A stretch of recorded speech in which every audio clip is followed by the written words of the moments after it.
Hello friends स्वागत करुछि मु आपण माननकु ओलीवुड मस्ती रे। आपण माने जदि हम चैनल रे नुआ अछंती ताहेले ओलीवुड मस्ती को लाइक करंतु, सब्सक्राइब करंतु और बहुत सारा शेयर करंतु।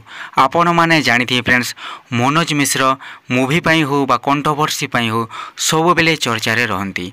आपण माने जानिथिबे किछि दिन पूर्वरु मनोज मिश्र तांकर प्रथम पत्नी को डिवोर्स देला परे से द्वितीय थर पई विवाह करिसंती ममता नंदन को। तो फ्रेंड्स माने आपण माने जानिथिबे मनोज मिश्र सब इंटरव्यू रे कहते कि मो गर्लफ्रेंड पई बंची मो मरिवार पोजिशन रे थिली मते मो गर्लफ्रेंड बंचेछि बोली आपण माने तांकर इंटरव्यू रे जानिथिबे। तो फ्रेंड्स माने मनोज मिश्र ओ ममता नंदन भितर रिलेशनशिप गढ़ी उठी जिते बेले से निजर पत्नी प्रथम पत्नी मानक विषय मतभेद देखा देता। तो फ्रेंड्स माने जिते बेले मनोज मिश्र बहुत सीरियस पोजिशन रे थिले हॉस्पिटल रे जिते मृत्यु सह संग्राम करुले सही समय तांकर गर्लफ्रेंड जी कि ममता नंद तांको जीवन को पुनरुद्धार करथिले बा तांको बहुत साहाय्य करथिले।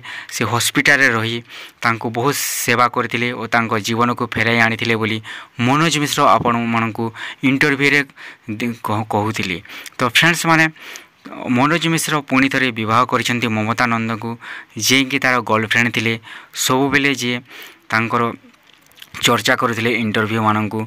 तो आपण माने देखि पारुथिबे ए फोटो माध्यम रे मनोज मिश्र कोर्ट रे से मैरिज करिसेंती जेते बेले तांको द्वितीय प्रथम पत्नी को डिवोर्स देला परे मानक को डिवोर्स देला परे से एबे ममता नंदन को सहित विवाह करिसेंती। तो फ्रेंड्स माने मनोज मिश्र को लव स्टोरी बहुत बढ़िबारे लागितिला जेते बेले वाद विवाद सृष्टि जिते बेले तांकर प्रथम पत्नी मानक सहित मतभेद सृष्टि होता से डिवोर्स देवाई चाहिए और डिवोर्स है फ्रेंड्स माने ममता नंदन को मनोज मिश्र विवाह करिसेंती बा आपण मानक मतरे कौन होते प्रेफरेंस कौन मनोज मिश्र द्वितीय विवाह करके ठीक करिसेंती ना भूल करिसेंती। तो फ्रेंड्स माने ममता नंद ही थिले तांकर जीएफ जे कि तांको मृत्यु मुखर फेराई आनी और मनोज मिश्र तांको विवाह कर सारी। तो थैंक यू फ्रेंड्स ओलीवुड मस्ती रे लाइक करंतु, शेयर करंतु, बहुत सारा सपोर्ट करंतु। Thank you friends.